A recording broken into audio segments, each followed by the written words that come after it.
Welcome to my channel. This is a pasta recipe. First, you're going to start off with some pasta, some avocado oil. You get the pot hot, spray it up. You're going to start drop some onions, some garlic, some mushrooms, some zucchini, a pinch of salt, a pinch of cumin seasoning, some seafood seasoning, some Cajun seasoning, some garlic. Get your shrimp ready.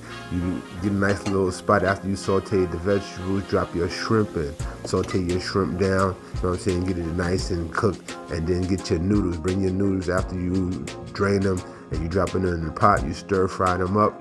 Then you get your garlic sauce and add just the garlic sauce on the top. Then you stir fry it. Yeah, that's right. You stir fry, you get that brown, and you add a little spinach to it, and voila, there it is, linguine stir fry. Oh, you gotta top it off with some Parmesan cheese. You can't forget the Parmesan cheese. Voila! Now look at me. I'm eating. I'm enjoying. You can make this right from your house. Easy recipe. 1, 2, 3. Thanks for tuning to my